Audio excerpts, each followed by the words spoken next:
Hey everyone, and welcome to my channel. I'm going to be doing my 30-week update, and for those of you following my pregnancy, I'm so sorry I've been MIA. I think it was my 24-week update was my last stinking update. Maybe it was 26. I can't remember.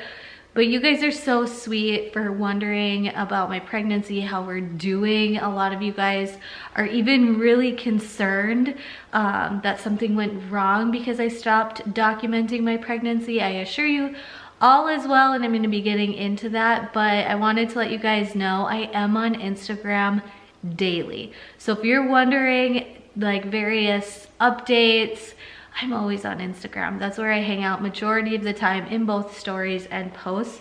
So to start off talking about my 30-week update, I just put my notes up where I could see them so I'm not like constantly like being annoying and looking down.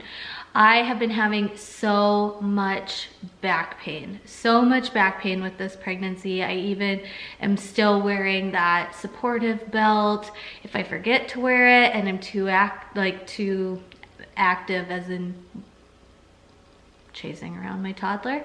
I like can feel it, but that belly belt has helped so much. I get really bad heartburn. I know this is a very common pregnancy thing, but heartburn is just the worst at night. It makes me so uncomfortable, and Lex Fitzgerald talked about this on her channel, but having a little routine before bed of drinking a glass of almond milk, taking some Tums, and I take the Earth Mama, or no, it's called Tame the Flame. I can't remember what the brand is, but I just get it off Amazon. Search Tame the Flame, and those are pregnancy heartburn tablets. Take a couple of those, empty my bladder. Don't eat too close to bedtime. Like I try to finish eating around 2 hours before I go to bed, and that has really helped my heartburn a lot. But if I have something right before bed, I wake up and I just am miserable for a while in the middle of the night. Cravings still pop. Like, oh my gosh, it's so weird to me that when I'm pregnant I crave soda and pop and things like that. I do get Zevia or bubbly or sparkling water, so I'm not drinking a ton of pop. But like if we are out at a restaurant and I want to have a little bit of a pop, I will have some. And it's just weird because prior to pregnancy and between my pregnancies, it's like pop just doesn't matter to me. It's just so weird. So I'm glad and thankful for those healthier options. Baby is moving everywhere. With my first pregnancy, my son was head down the whole time. And then his feet just got further up my belly until they camped out in my rib cage.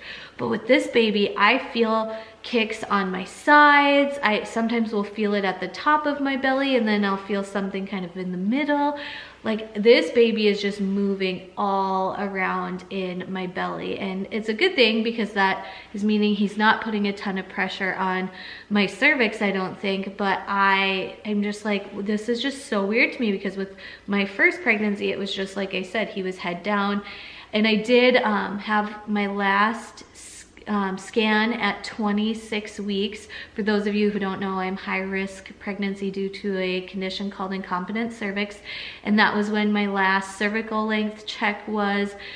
Things are still at about a 3.2 where my stitch is placed and closed. I am not funneling to the stitch or anything like that, but they told me he was breech, and I think he has been doing some somersaults because sometimes I know he's head down, and then sometimes I'm like, oh, he's got his feet down, kicking in that area now.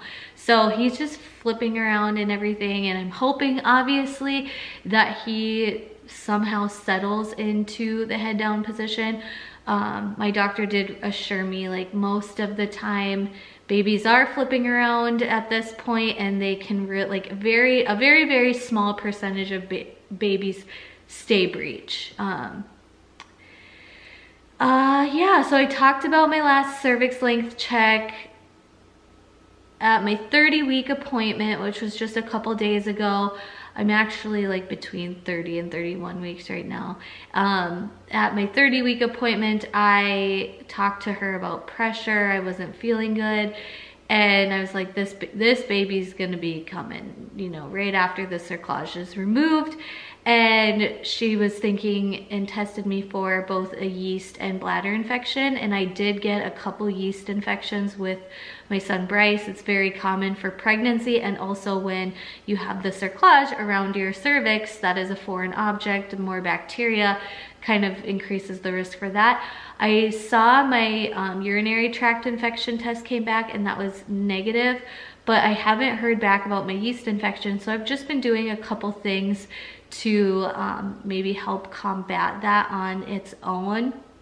And if you're watching this, you're pregnant too probably, but a few things that you can do naturally for yeast infections is just one, sleeping without underwear, and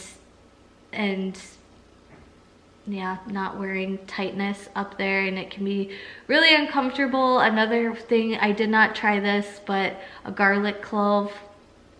I've been eating a lot more garlic, that's for sure. And then like I did, this was probably a really terrible idea, but I did it. I took some garlic oil and diluted it and drank it. And then another thing I did was really increase my probiotics. So I usually take a probiotic once a day, as well as my shake has probiotics in it, as well as drinking half of a kombucha a couple times a week has probiotics. But I took my, I can't remember the brand, my probiotic, instead of just taking that once a day, I took it twice, and I'm feeling okay now. So if I don't hear back from my doctor today, I'll probably just send her an email, but I'm also assuming if she didn't contact me by now, it wasn't a yeast infection, just being uncomfortable and pregnant. Nap queen. I am the nap queen. I love taking naps. I am so tired by mid-afternoon. I take a nap, or my son takes a nap, and I feel refreshed and I feel good.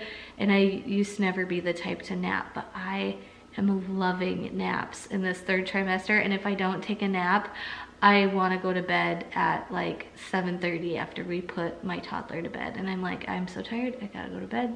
Good night, bye-bye. So I love naps. It's super, super weird. And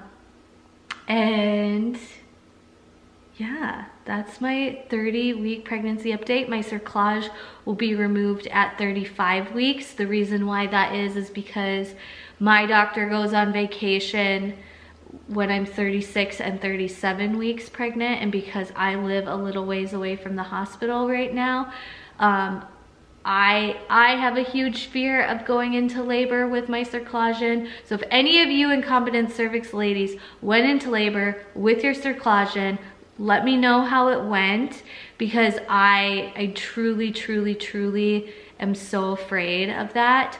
I'm also afraid we're not gonna get to the hospital in time for an epidural, because like Bryce's labor and delivery happened so fast that I'm like, oh my gosh, are we gonna make it there in time? We have to make it there in time.